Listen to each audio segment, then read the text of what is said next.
이어서 계속해서 열매에 대한 부분들을 다루고 있습니다. 사람이 맺어갈 열매가 있다는 거, 그거는 여러 가지를 생각해 보게 하죠. 우선은 우리 구약 신학에 따라 사람을 만든 사람의 재료가 무엇인가 할 때 사람은 땅의 흙이 바로 그 만드는 재료가 되었다고 창세기에서는 우리에게 들려주고 있습니다. 그 얘기는 우리가 흙이라는 것, 흙으로 빚어졌다는 것은 우리가 일종의 땅이고 우리가 일종의 밭일 수 있다라는 것입니다. 우리 안에는 열매 맺는 운동력을 가지고 있는 존재라는 거죠. 그래서 어떤 씨앗이 심기든지 그 씨앗과 함께 열매로 뻗어 나아갈 수 있는 그런 운동력을 지니고 있는 존재가 바로 땅의 흙으로 빚어진 우리네가 아니겠는가 라는 것을 열매와 관련해서 우선 생각해 볼 수도 있겠고, 또 열매라고 하는 것은 끝에 맺어지는 것이잖아요. 내 인생의 걸음, 내 오늘의 걸음을 이 끝, 그러니까 즉 마지막부터 나의 인생의 걸음과 그 매무새를 헤아려 보겠다고 하는 지혜로운 방법이 바로 열매라고 하는 그런 개념 속에 들어있는 말들일 것입니다. 우리가 최후의 심판하면 다소 무겁잖아요. 근데 열매로 우리의 인생을 새겨보고 다듬어 보겠다 할 때는 같은 말인데, 끝에서부터 오늘의 걸음을 새겨보겠다는 것은 같은 말인데 그 뉘앙스에 있어서는 엄청난 차이를 지닌 말이겠죠. 바로 그런 의미에서 열매는 우리에게 주는 그런 귀한 은혜가 있다라는 것을 가지고 오늘 본문에 들어서기를 원합니다. 오늘 이 갈라디아서, 말 그대로 갈라디아 교회에 보내는 편지 글이겠죠. 갈라디아는 오늘날 트르키예 지역의 그 앙카라라고 하는 도시를 중심으로 이 아래 위로 길게 뻗은 지방을 가리킵니다. 1차 전도 여행 때 사도 바울이 세운 그런 교회인데요. 그 곳은 유대인들의 박해가 너무 심해서 사도 바울이 거기서 전도하면서 상당한 고난과 위험을 무릅쓰면서 그렇게 선교 활동을 펼쳤습니다. 그런데 거기에서 맺어진 열매가 있었으니 이것이 바로 갈라디아의 교회들이죠. 유대인들의 방해가 심했다. 특별히 어떤 부분이었냐? 유대인들은 율법을 가지고 있는, 특수성을 가지고 있는 민족들이잖아요. 그러니까 이 율법을 알고 있는 사람들이 하나님과 관계에서 어떤 그 구원적인, 아니면 우리 인생이 도달해야 될 그 목표점을 승리로 이끌어가기 위해서는 율법을 지켜야 한다라고 하는 어떤 그 율법주의, 율법 자체가 아니라, 율법을 존중하는 부분이 아니라 그냥 율법만 강조하는 율법주의, 바로 그게 문제인데 그것들 때문에 심하게 박해를 받았습니다. 근데 그럼에도 불구하고 되돌아가서 또 세우고 하는 그런 열정적인 선교를 통해서 세워진 교회니까 얼마나 이 교회가 값지고 얼마나 사도 바울에게는 그 마음에 더 깊이 자리 잡는 교회가 아니겠습니까? 늘 이 교회들을 위해서 기도하고 이 구성원들을 위해서 기도했겠죠. 이 박해자들, 이 갈라디아 교회를 괴롭혔던 박해자들이 대체적으로 했던 그 박해의 두 가지 양상이 있는데, 첫 번째는 사도 바울의 사도권을 부정하는 겁니다. 사도 바울은 잘못된 걸 가리킨다, 율법을 폐기하려고 하고 은혜만 가르치려고 한다라고 하는 그런 부분들. 그리고 두 번째는 바로 그 율법주의, 겉모습으로만 강조하는, 할례를 행해야 된다, 안식일을, 절기를 아주 철저하게 지켜야 된다, 뭐 이렇게 하면서 어떤 형식에만 치중하고 사람이 정말 열매 맺게끔 도와주는 그런 어떤 권면이나 이끌어줌이 없는, 말 그대로 빈 수레와 같은 그런 율법주의, 강요, 이런 것들로만 이렇게 계속해서 이런 것들을 무기를 가지고 박해를 했기 때문에 사도 바울의 어조가 상당히 세고 상당히 강하게 나타나게 되는 편지의 특징이 있죠. 그래서 빌립보서를 사랑의 편지라고 한다면 이 갈라디아서는 분노의 편지라고 그렇게 얘기하는 학자들도 있을 정도로 갈라디아서의 필치는 상당히 거세고 그리고 정말 강합니다. 어떤 학자는 그래서 이 사도 바울이 아직 다듬어지기 전에 이런 거친 모습을 가지고 있다고 해서 갈라디아서를 이른 시기에 쓴 편지라고 그렇게 얘기하기까지도 하니까요. 이 편지의 특징이 어떤지는 잘 아시겠죠. 오늘 저희가 읽으신 이 5장의 이야기는 이 앞서 얘기했던 모든 것들을 정리하면서 이제 어떻게 우리가 얘기하고 논한 복음의 이야기를 우리의 삶에서 구현해 나갈 것인가, 그를 얘기하는 것이 5장과 6장의 이야기인데요. 오늘 읽으신 이 본문에서는 두 가지 군의 열매들을 이야기를 하고 있습니다. 19절부터 21절은 바로 육신의 소욕으로 맺어진 열매들, 음행과 더러운 것과 호색과 우상숭배, 원수 맺는 거, 당 짓는 거, 분열하는 거, 이런 열매들을 이야기를 하고 있습니다. 그리고 두 번째 다른 군의 열매는 어떤 열매냐? 22절, 23절에 보시면 성령의 열매죠. 우리가 잘 아는 대로 사랑과 희락과 화평과 오래 참음과 자비와 양성과 충성과 온유와 절제다. 이 목록들을 쭉 보면 알 수 있듯이 이 열매들은 나무에 맺히는 열매들이 아닙니다. 이 열매는 바로 사람에게서 나는 열매들이라는 것을 알 수가 있죠. 사람은 아까도 말씀드렸다시피 우리가 땅의 흙으로 지어졌다고 할 적에 어느 쪽으로든 열매를 맺어갈 그런 가능성을 지니고 있는 존재라는 것, 그것이 먼저 전제가 돼야 됩니다. 성령의 열매다. 그리고 육신의 일들이라고 했지만 육신의 열매라는 거죠. 성령의 열매라고 할 때 이 열매의 이 주어가 성령이잖아요. 그 얘기는 바꿔 말하면 사실 우리 각 사람에게 아무런 일도 일어나지 않으면 그러면 사람에게 맺힐 열매는 어떤 열매밖에 없겠어요? 첫 번째 군의 열매밖에 없다는 얘기를 하는 겁니다. 무슨 얘기인지 아시겠어요? 성령의 열매라고 할 때는, 성령과 관계된 열매라고 할 적에는 쉽게 얘기하면 우리가 성령과 한 번이라도 만나는 사건이 없다면 우리가 맺을 열매들은 정해져 있다라는 겁니다. 그게 어떤 열매냐? 아까 앞서 얘기했듯이 별로 우리를 기분 좋게 만들지 않는 열매들, 당짓는 것, 분열하는 것, 서로 깨지고 싸우고 찢어지는 그런 열매들, 그게 우리가 맺어갈 열매라는 겁니다. 얼핏 이게 너무 강한 열매들이라 우리가 부정적으로 받아들일 수도 있겠지만 이거를 바꿔 말하면, 성경의 다른 구절로 말하면 로마서 3장 10절의 말씀입니다. 의인은 없나니 하나도 없다. 그 얘기가 우리가 맺어갈 열매의 군은 이런 정도의 열매들밖에 없다라는 것과 똑같은 말입니다. 창세기에선 그것을 원죄로 풀고 있죠. 그러니까 인간에게 들어온 죄성 탓에 인간은 내버려만 둬도 그냥 자멸할 수밖에 없는, 별로 좋지 못한 열매들만 맺어갈 수밖에 없는 존재다라는 것이 성경의 인간을 바라보는 관점입니다. 19절에 보시면 사도 바울이 이렇게 얘기하죠. 육체의 일은 분명하다. 사도 바울도 공부를 많이 한 사람입니다. 이렇게 확실하게 얘기하고 분명하다고 얘기하는 것을 그렇게 아무 때나 함부로 사용하지 않을 것입니다. 오히려 그것을 피하는 것이 더 학자로서는 지혜로운 방법이겠죠.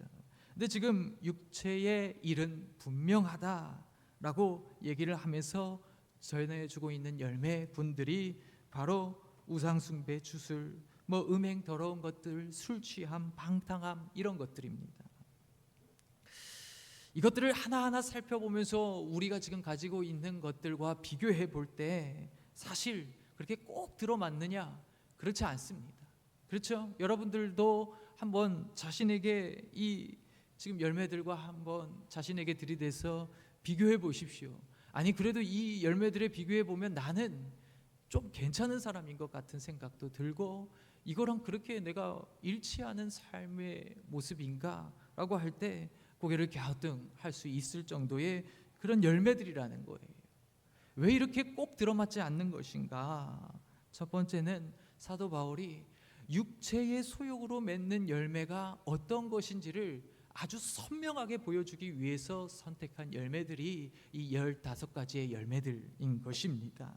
그리고 지금 이거는 어느 정도의 시대성과 상황성을 가지고 있어서 갈라디아 교회의 상황에 처해 있는 그 가운데에서 그 사람들이 모두가 인정할 만한, 그렇지 우리 내버려 두면 우리도 다 그냥 이렇게 살았을 거야 하는 그런 열매들이 바로 15가지 속에 들어가 있기 때문에 오늘의 우리에게 딱 그냥 있는 그대로 들이대면 약간 안 맞죠. 잘 안 맞습니다. 근데 그걸 어떻게 받아들여야 되느냐?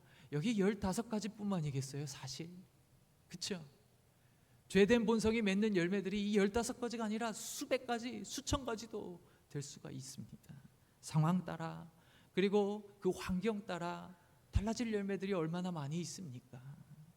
그러니까 이 15개는 15개에 한정되는 것이 아니라 우리 인간의 눈살을 찌푸리게 만드는 그런 모든 부분들, 죄된 본성으로 맺어지는 열매들이 다 여기에 들어간다고 보시면 되는 거예요. 그렇게 되면 이제 이 문제가 우리의 문제가 되는 것이죠.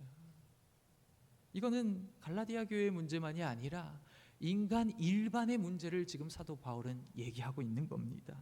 우리는 내버려만 두면 그냥 이런 정도의, 지금 오늘 본문에 보시면 사도 바울의 초점은, 이 열매들의 초점은 바로 공동체 문제라는 것을 알 수가 있습니다. 앞에 5개와 뒤에 2개를 빼면 나머지 가운데 있는 8개는 다 분열에 관련된 문제예요. 그리고 그 바로 앞에서 사도 바울이 얘기했던 핵심 주장은 사랑으로 서로를 섬기면서 분열을 막으라고, 화합하라고 얘기했기 때문에 이 열매들은 다 이 공동체 문제라는 것을 알 수가 있는데, 사람은 내버려 두면 서로 화합하고 협력하고 하나가 되기보다는 늘 분열한다는 거 우리 문제잖아요. 우리 문제죠. 성령의 열매라고 할 때 이 열매는 단수를 썼습니다. 의도적이겠죠. 왜냐하면 육체의 일도 단수로 번역됐지만 그건 다 복수형입니다. 육체의 열매들은 다 복수형을 썼고, 그리고 성령의 열매는 다 단수형으로 썼습니다. 그 얘기는 한 나무에서 맺혀지는 열매라는 소리겠죠. 한 나무에서 열매가 몇 가지 종류가 맺힐 수 있을까요? 한 나무에서는 한 열매만 맺히는 게 사실 상식이죠. 근데 오늘 본문에서는 9가지의 열매가 맺혀가고 있습니다. 왜 그렇습니까? 우리 사람에게도 있어야 할 개수보다 하나만 더 있어도 그 사람이 이상하게 보이잖아요. 그렇죠? 팔이 하나 더 달려 있든지, 다리가 하나가 더 있든지, 머리가 하나가 더 있든지 이러면 아주 이상해지는 것처럼 사실 나무에 열매가 9가지 종류가 맺힌다는 것은 신기할 수는 있겠지만 그거는 특이종입니다. 어떻게 왜 9가지인가 라고 할 적에는 이 성령의 열매들은 성령이 일종의 씨앗이라는 것을 의미합니다. 우리는 밭이죠. 그리고 씨앗이 심기면 밭은 환경이 다 다르잖아요. 그렇죠? 그 씨앗은 같은 씨앗을 심어도 어느 정도의 차이가 다 있을 것입니다. 그 얘기는 성령을 통해서 빚어지는 열매가 상황 따라, 환경 따라 사랑으로, 희락으로, 그리고 오래 참음으로, 자비, 양선, 충성, 온유, 절제로 이렇게 드러날 수 있는 열매들이 될 수 있지만 그것들은 하나로 통합될 수 있는 어떤 일관성을 가지고 있는 9가지의 열매라는 것을 알 수가 있습니다. 다 성령님과 관계되는 열매들이라는 것인데요. 이 성령님과 관계된 열매들을 맺기 위한 전제가 무엇이냐? 바로 특정한 사건이, 특정한 계기가 있어야 된다라는 거죠. 바로 그리스도 예수의 사건입니다. 그래서 오늘 본문의 24절에 기록해 놓고 있는데요. 그리스도 예수의 사람들은 육체와 함께 그 정욕과 탐심을 십자가에 못 박았느니라. 우리에게는 소욕이 있죠. 선하게 쓰일 수 있는 욕구이기도 하고 어떻게 보면 중립적일 수 있겠지만 우리의 욕구는 어느 순간 그냥 내버려만 두면 자꾸 치우쳐서 좋지 않은 쪽으로 발전하게끔 되어 있는 것이 죄된 본성이라고 얘기하는 그 맥락 속에 있는 우리의 욕구입니다.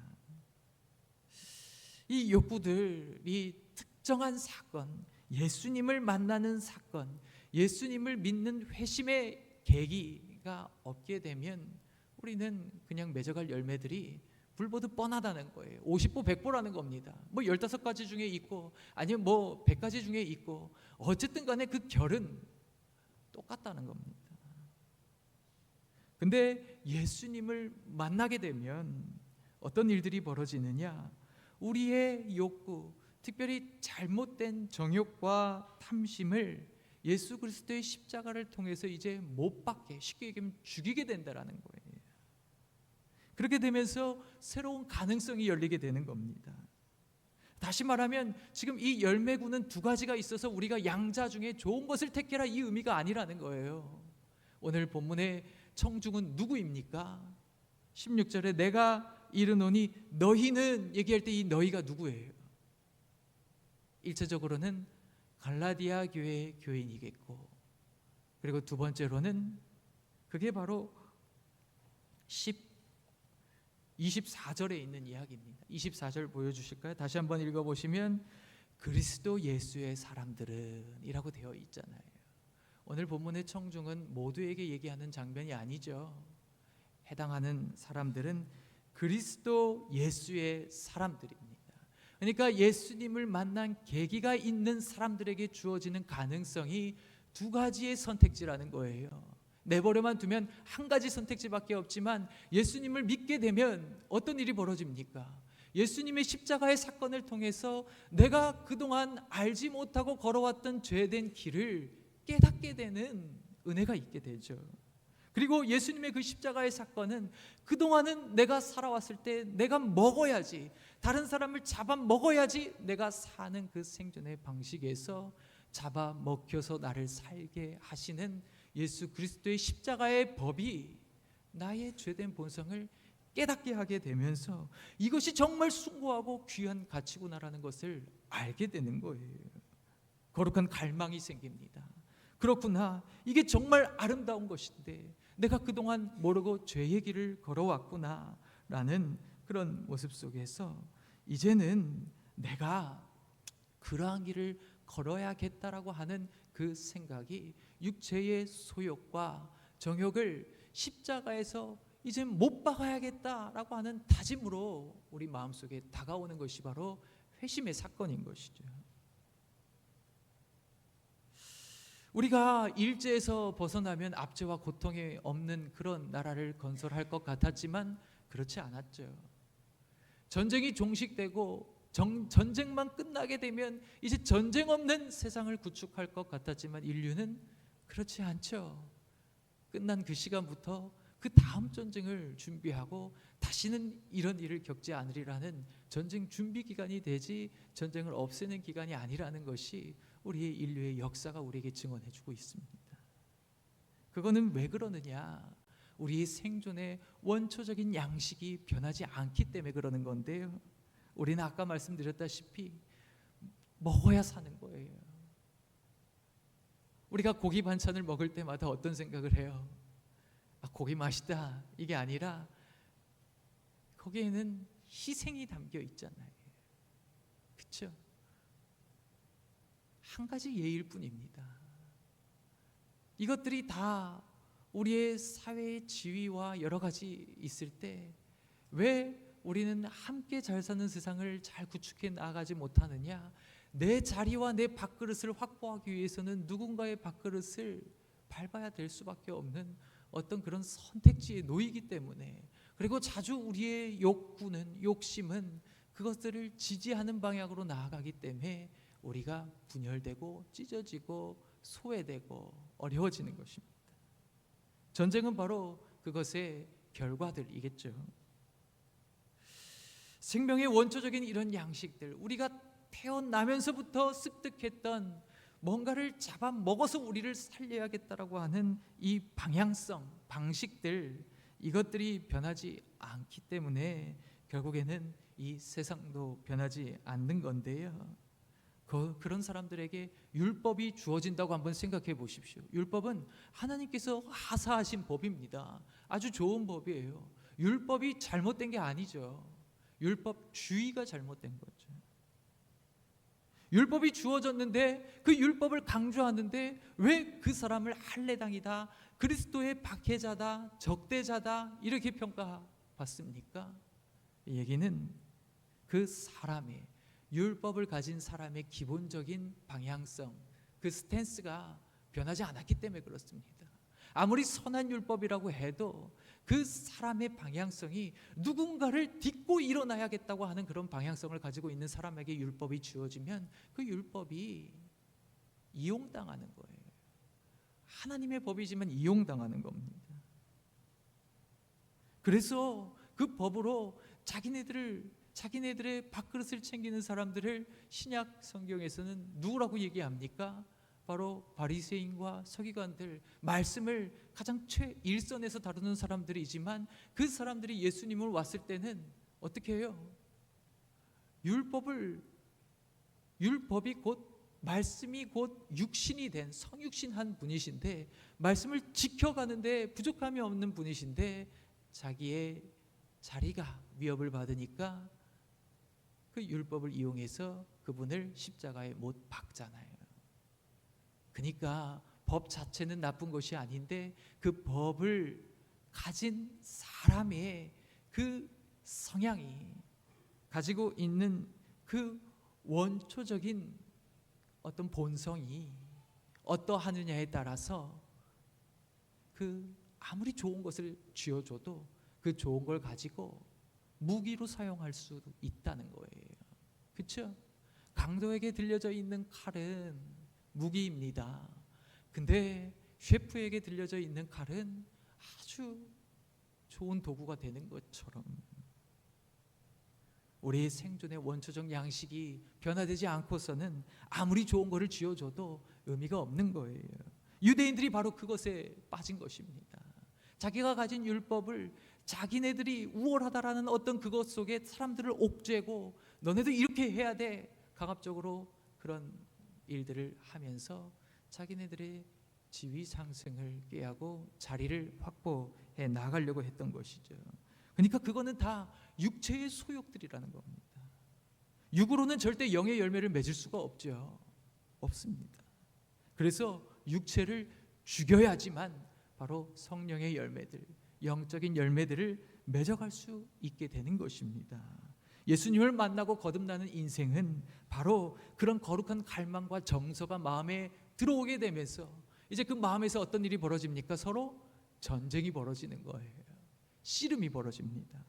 그게 바로 16절부터 18절, 특별히 17절의 이야기입니다. 육체의 소욕은 성령을 거스르고 성령은 육체를 거스르나니 이 둘이 서로 대적함으로 너희가 원하는 것을 하지 못하게 하려 함이니라. 이제 우리가 원하는 거룩한 갈망이 생겼음에도 불구하고 왜 그것을 이루어가지 못하느냐? 우리는 그리스도 예수를 믿고 이제 나는 죄된 본성을 다 십자가로 죽였습니다 라고 시작을 했지만 시간이 지나면 어떻게 돼요? 그 죽인 육신이 어떻게 됩니까? 살아나요. 여러분들 아침에 식사하시고 저녁이 되면 어때요? 또 배가 고파. 배가 또 고파요. 저녁을 열심히 먹으면 그 다음날 아침에 점심에 배가 고파요, 안 고파요? 열심히 먹었으니까 안 고프겠지 하겠지만 또 배가 고파. 육신을 가지고 있다는 것은 날마다 마치 좀비처럼 되살아나는 뭔가가 있다는 거예요. 육신을 가지고 있는 사람의 올무입니다. 우리는 예수 그리스도를 만나고 난 그 순간 너무 경이롭고 신비하고 정말 행복하고 주체할 수 없는 그 기쁨으로 이제 나는 나의 죄된 본성을 예수 그리스도의 십자가에 못 박겠다라고 다짐을 했지만 하루 이틀이 지나면 다시 살아나요. 마치 배고픈 것처럼. 육신을 가지고 있기 때문에 육신의 소욕도 다시 살아나는 겁니다. 어떻게 해야 되겠습니까? 이 자세가 안 좋아서 그 허리를 치료받고 그 허리를 교정하시는 분들은 아실 거예요. 우리의 뼈가 휘었다기보다는 보통은 근육이 휘어 있죠. 뼈를 감싸고 있는 근육들이 자리를 그렇게 잡았기 때문에 뼈가 그 근육에 맞게 모양새를 가지고 있습니다. 그래서 먼저는 그 둘러싸고 있는 근육들을 싹 풀어주죠. 근데 어떻게 돼요? 가만히 놔두면 근육이 그동안 자기가 자리 잡아온 그 자리가 있는데 다시 돌아가는 거예요. 그러면 허리도 다시 휘어지게 되어 있습니다. 마치 그것처럼 육체의 소욕은 한번 잘 다듬어 놔도 가만히 놔두면 어떻게 돼요? 자동으로 우리가 교정되지 않아요.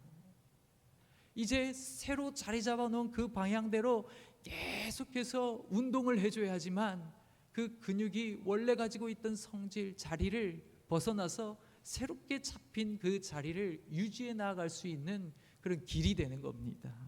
오늘 사도 바울이 얘기하는 부분이 바로 그겁니다. 오늘 모든 것의 주제가 되는 말씀이 바로 16절인데요. 내가 이르노니 너희는 성령을 따라 행하라 라고 그렇게 얘기를 하고 있죠. 성령을 따라 행하라는 겁니다. 이 성령을 따라 행하라고 하는 이 단어는 페리파테오라고 하는 단어가 쓰여 있는데요. 페리라고 하는 것은 그 주변이라는 뜻이고 파테오는 걷다라는 뜻입니다. 쉽게 얘기하면 성령 주변으로 성령을 중심으로 해서 걸어라 라고 얘기하는 것이 오늘 본문의 사도 바울이 내리는 가장 큰 처방이라는 것을 알 수가 있습니다. 걸음이라고 하는 거, 사람은 걸음이라고 하는 그 말 속에는 우리가 늘 걷는 태도와 방식들, 지속적으로 이루어지는 우리의 삶의 방식들이 그 걸음이라고 하는 단어 속에 내포되어 있는 말이라는 것 아시죠? 그래서 성경에서는 너희의 걸음을 여호와께 맡기라고 하는 말을 자주 하는 이유가 바로 그것입니다. 우리가 늘 걷는 대로 걷지 말고 주님께서 주시는 걸음대로 걸어라. 주님께서 원하시는 방향대로 걸어라. 주님의 길로 걸어라. 그 얘기를 계속해서 하는 이야기도 바로 그 때문입니다. 사람이 자연적으로 학습한 그 생존의 태도대로 걸을 수밖에 없는 것이 사람의 현실인데 지금 페리파테오라고 하는 단어를 써서 이 단어 성령을 따라 행하라고 하는 것을 직역하면 성령을 중심으로 걸어라 그 얘기를 하는 겁니다. 무슨 이야기입니까? 우리가 예수 그리스도를 믿는 회심의 사건으로만 끝나지 말고 이제 그렇게 잘 맞춰진 그 모양을 계속해서 운동을 해서 그런 모습으로 살아가면서 성령의 열매들을 맺어 가라라고 하는 말이 그 속에 들어있는 거죠. 좋은 사람과 함께 걸어야지 그 길이 좋잖아요. 그분과 함께 걸으라는 겁니다. 그분과 함께 걷는 것은 어떻게 걷는 겁니까? 제가 이 본문을 묵상하고 설교를 준비하면서 십자가로 인바디 하라라는 말이 생각이 났어요. 인바디 헬스장에 가시면 해보신 분들도 계시죠? 우리 체내의 근육량은 얼마나 되는지 그리고 체지방률은 얼마나 되는지 이런 것들을 측정하는 도구입니다. 성령과 함께 걷는다는 것은 이제 내 마음에 새롭게 들어온 십자가의 법으로 날마다의 나의 삶의 걸음걸음을 재보라는 겁니다. 한번 잘 재어보십시오. 이 일을 했을 때 이게 십자가에서 얼마나 멀리 떨어져 있는 일이지, 이건 얼마나 가까운 일인지 이거를 하나하나 재어보면서 하는 것이 성령과 대화하는 거예요. 성령과 함께 걷는 겁니다. 그렇게 걷다 보면 우리의 인생에 맺어질 열매가 성령의 열매들인 거죠. 자연스럽게 맺혀지지만 그것은 인격적인 교제 속에서 맺혀지는 열매입니다. 그렇지 않고서는 우리의 열매들은 정해져 있는 것입니다. 성령께서 우리에게 말 걸기를 하실 때 어떻게 말 걸기를 하시겠어요? 십자가를 기준으로 말씀하시겠죠. 십자가는 나를 희생해서 다른 사람을 살리는 원리입니다.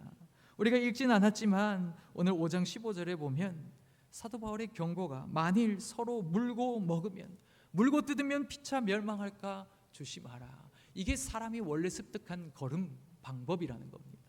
근데 그 걸음을 지속하지 말고 이제 예수 그리스도의 십자가를 통해서 너희의 걸음은 하나님께서 원하시는 걸음새로 걸어가라 라고 하는 것은 나의 삶의 사소한 일들까지도 다 십자가를 기준으로 재어보고 좀 잘했네, 이거는 조금 아쉽다, 이렇게 살아가는 그런 일들 속에서 결국엔 우리가 성령의 열매들을 맺게 된다라는 것입니다. 성령은 우리 믿는 사람들의 삶의 열매를 충분히 맺도록 하게 도우시고, 그렇게 하면서 율법이 요구하는 그 일들, 율법 자체로 율법으로 요구하면 우리는 그것이 너무 스트릭트하게, 그러니까 너무 엄격하게 다가와서 이거를 고행으로 여기게 되는데, 이렇게 십자가를 가지고 성령님과 함께 그냥 길 걷듯이 살아가다 보면 그 율법의 모든 요구들을 만족하고도 남는 놀라운 은혜의 역사가 있기 때문에 사도 바울이 뭐라고 얘기합니까? 율법이 아니다, 그건 초등학문이다. 이제 예수 그리스도를 믿는 믿음 안에서 우리의 구원이 온전히 이루어진다, 그렇게 이야기를 하는 거거든요. 우리가 모르고 태어난 세상이지만 사실 지금 사람이 맺어갈 열매가 있다는 것은 하나님께서 이 세상을 빚으실 때 이 세상을 화원으로 빚었는지도 모르겠습니다. 오늘 이 갈라디아서의 말씀을 통해서 우리가 세상을 화원으로, 동산으로 만들어 갈 수 있는 그런 귀한 은혜의 능력이 우리에게 있었으면 좋겠어요. 왜 자꾸 척박해지고 황폐해지는 그런 환경이 되어가는가? 그것은 어떻게 보면 죄된 본성까지 연결되고 있다라는 것을 알 수가 있겠죠. 세상이 처음에 에덴 동산으로 창조되었다고 하는데 우리가 사는 곳이 에덴 동산이랑 이렇게 거리가 먼 이유도 죄된 본성이 그 시작이었다고 충분히 오늘 본문을 통해서 말할 수 있겠죠. 오늘 본문을 통해서 우리가 잃어버린 그 동산을 회복하는데 가장 핵심이 되는 주안점이 무엇이냐 물어볼 적에 우리의 마음에 한 가지, 한 문장만 들고 간다면 그 문장은 성령님과 함께 걷기, 그분과 함께 걷기. 이 문장을 오늘 교회 문을 나설 때 잊지 마시고 꼭 가지고 나가시는 저와 여러분들 되시기를 주님의 이름으로 축복합니다. 기도하겠습니다. 은혜가 많으신 아버지 하나님, 우리의 걸음을 주님께 맡기길 원합니다. 우리가 그동안 걸어왔던 방식대로가 아니라 주님께 맡기는 인생을 통해서 열매 맺게 하시고, 우리 이 지독히도 치열한 싸움에서 승리하게 하시고 구원을 이루실 성령의 도우심과 인도하심이 우리 모두에게 있기를 원합니다. 주님 붙드시고 함께 하셔서 우리로 열매 맺는 아름다운 인생 되게 도와주옵소서. 감사하고 예수님의 이름으로 기도합니다. 아멘.